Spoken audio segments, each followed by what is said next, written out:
that feel like a heavy cross to bear during this period?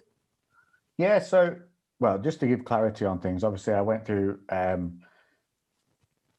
cluster of other things. So I lost my grandfather, who was really close to me. He was 99 years old, legend, but he is still a huge loss to my life. That was the man who held my hand as a child, taught me to ride a bike. He was the guy who taught me to be the man I am.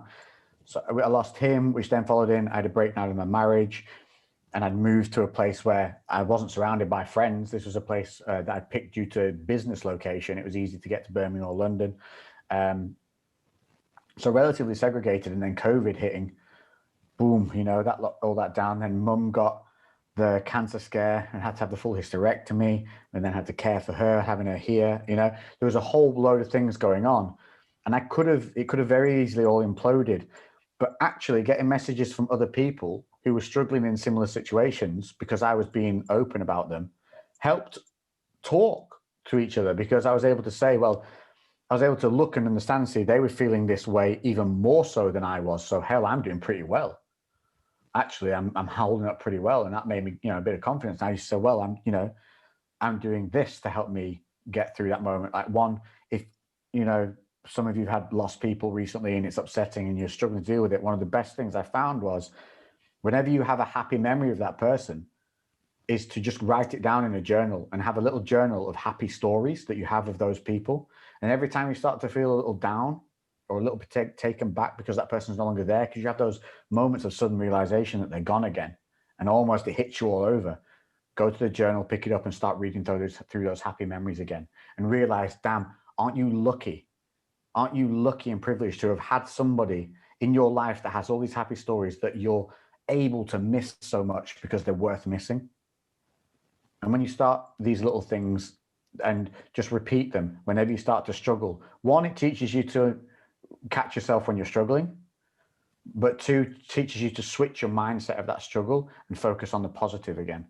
That was a little one that really helped me with my granddad. And I start also another thing for just people who have lost anyone, start looking around your home. I guarantee you'll start to see them in things you never realized before. I didn't realize until someone pointed it out, but my living room is inspired by my granddad, and I never even realized it. So it's got pieces of his furniture in it, which I always knew, but then I didn't understand that other aspects of what I'd done through my childhood with him were spilling over into my other decorations around the room. So these people are always with you in some aspect. They're always around you. Their impression on your world is still there. And even when you spot these things and notice them, now when you see them, they make you smile, because it's this little nod towards that time they were with you, So little things like that, and that throughout, you can find those similar little things to do for every scenario. That was just a specific one for if you've lost somebody, but just finding those flip points. Like, okay, so you've broken up with somebody. Bad, okay, but wasn't a waste of your time, because on that relationship, you've learned a number of things. One, that you liked, and two, other things you didn't like and didn't work. Also be aware that your brain has a really handy mechanism of erasing negative memories much faster than positive memories. Hence the saying, rose-tinted glasses. It's why people get back together, isn't it? Quite a lot of the time when they shouldn't. Yeah. Scientifically proven, the brain rids ourselves of negative memories quicker than positives, which it's a self-healing mechanism, isn't it?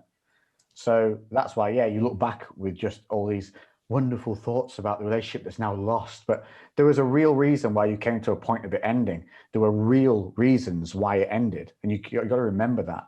But also now, wow, you're free with no compromise to anybody to go and do anything you want to do.